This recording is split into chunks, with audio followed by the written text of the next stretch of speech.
ফাঁসিবাদের আমলে যে কয়েকজন ব্যক্তি ধারাবাহিকভাবে টকশো থেকে শুরু করে রাজপথের আন্দোলন করতে গিয়ে নির্যাতিত হয়েছে, নিগৃহীত হয়েছে, সাকি ভাই তার মধ্যে অন্যতম। আমরা একজন নিগৃহীত নিষ্পেষিত মানুষ হিসেবে আমরা তার প্রতি সম্মান জানাই, শ্রদ্ধা জানাই।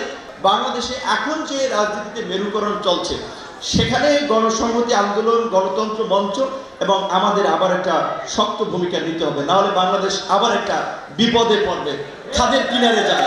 গণতন্ত্র মঞ্চ আসলে ওই গণস্বাস্থ্য কেন্দ্র থেকে জন্ম লাভ করে এবং গণতন্ত্র মঞ্চের যে সংগ্রাম আপনারা দেখছেন, যেখানে বিএনপি জামাতকে ইন্টারন্যাশনালি ন্যাশনালি দেশের মধ্যে একটা প্রো ইসলামিক ফোর্স হিসেবে বিভিন্নভাবে ন্যারেটিভ দাঁড় করার চেষ্টা করা হচ্ছে, সেখানে গণতন্ত্র মঞ্চের ভূমিকাটা কিন্তু বিশেষ করে বিএনপির জন্য তথা ওই পরিবর্তনের জন্য একটা অনস্বীকার্য ছিল।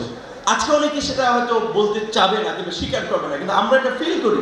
এবং গণতন্ত্র মঞ্চ যদি সেই সময় গঠিত না হতো, আজকের যে আন্দোলন, এই আমাদের তরুণ বন্ধুদের সহকর্মীদের এনসিপি বলেন, ওই শেষ পর্যন্ত দেখবেন সবাই মানে তুলনামূলকভাবে ডানের চেয়ে একটু বামে তখন ঘেঁষেছিল।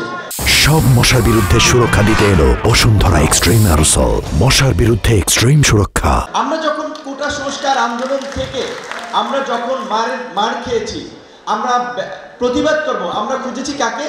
আনু মোহাম্মদ স্যারকে যদি আমাদের সাথে রাখা যায়, সিরাজুল ইসলাম স্যারকে যদি আমাদের প্রোগ্রামে একটা বক্তব্য দেওয়া যায়, রেনুমা আপাকে যদি বলা যায়, শহীদুল ভাই যদি আমাদের সাথে থাকে, তানজিমউদ্দিন খান কিংবা সামিনা লুৎফা, এই সমস্ত মানুষগুলো কিন্তু আমাদের ওই অত্যন্ত একটা ক্রিটিক্যাল সময়ে আমাদের পাশে দাঁড়িয়েছিল, শক্তি এবং সাহস জুগিয়েছে। কিন্তু আমি গণ অভ্যুত্থানের পরে দেখেছি এই সমস্ত মানুষের খুব বেশি মূল্যায়নটা হয় নাই। এমনকি এই গণ অভ্যুত্থানে তাদের এই সংগ্রামকে, তাদের ত্যাগকেও অনেকে আসলে স্বীকার করতে চায় না, বরঞ্চ এই এক বছরে তারা অনেকে অপমানিত হয়েছেন, অনেক ক্ষেত্রে লাঞ্ছিত হয়েছেন, তাদের বিরুদ্ধে কটু কথা বলা হয়েছে। সেই জায়গা থেকে মনে হয়েছিল যে গণসংহতি আন্দোলনের এই প্রোগ্রামে আজকে যাওয়াটা আমার জন্য জরুরি ছিল।